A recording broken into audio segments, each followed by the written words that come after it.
નસવાડી ખાતે કોંગ્રેસના સંમેલનમાં ભાજપ અને આમ આદમી પાર્ટી અને આદિવાસી સંગઠનોના 200 જેટલા યુવાનો કોંગ્રેસમાં જોડાયા, જેમાં વાંસદા ધારાસભ્ય અનંત પટેલ હાજર રહ્યા હતા।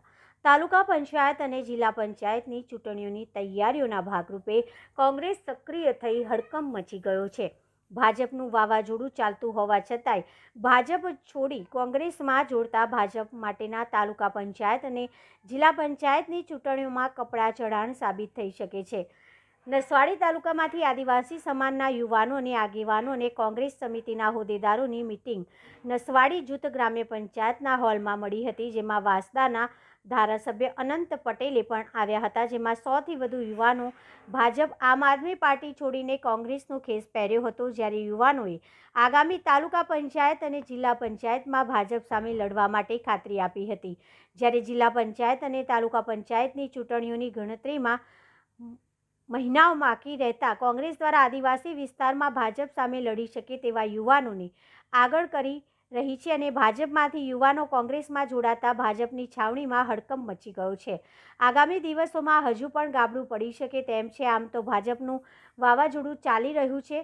બીજી તરફ ભાજપના ભંગાણ સર્જાતા નસવાડી તાલુકા ભાજપમાં ઘટનાથી ભાજપની પકડ ઢીલી થઈ રહી હોય તેવું હાલ લાગી રહ્યું છે, જ્યારે ભાજપ પણ જિલ્લા પંચાયત અને તાલુકા પંચાયતની ચૂંટણીઓની તૈયારી કરી રહી છે। જેવા સમયે આદિવાસી સમાજના યુવાનો ભાજપ છોડી રહ્યા છે, તેની પાછળ ભાજપનું સંગઠન છોટાઉદેપુર જિલ્લામાં નરમ પડી રહ્યું છે।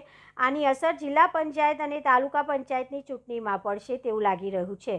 નસવાડી ખાતે યોજાયેલા કોંગ્રેસના કાર્યક્રમમાં ભાજપમાં જોડાયેલા કાર્યકરોએ એક ખેસ પહેરાવવામાં આવ્યો હતો।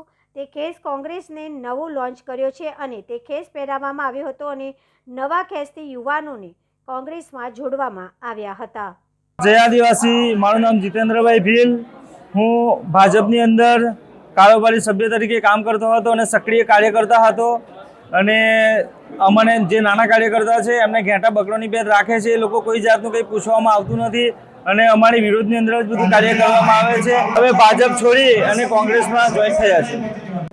બિન રાજકીય સંગઠનની અંદર કામ કર્યું છે અને આદિવાસીના હક અધિકાર માટે લડ્યા અને જે પણ અમારી લડાઈ હતી એ સમગ્ર સમાજ માટે હતી અને સમાજના દીકરા તરીકે અમે પાર્ટીમાં જોઈન કર્યા છે। તો એ સમાજના દીકરા તરીકે અમે સમાજની લડત લડીશું, કેમ કે અમને રાહુલ ગાંધીના જે વિચારો છે, રાહુલ ગાંધીની જે આદિવાસી પ્રત્યેની જે વિચારો છે, જળ જંગલ જમીનના અધિકારો છે અને મોટા મોટા પ્રોજેક્ટો આવે છે એની સામે જે લડત આપે છે, તો એનાથી પ્રેરિત થઈને અમે સમગ્ર આખી ટીમે કોંગ્રેસ પાર્ટીની અંદર જોઈનિંગ કર્યું છું। છોટાઉદેપુર જિલ્લા કોંગ્રેસ સમિતિનો આજે નસવાડી ખાતે કાર્યક્રમ કરવામાં આવ્યો, જેમાં ભાજપમાંથી ઘણા બધા યુવાનો કોંગ્રેસમાં જોડાયા અને કોંગ્રેસના નવનિયુક્ત પ્રમુખ શશિકાંતભાઈનો હાથ મજબૂત કરશે।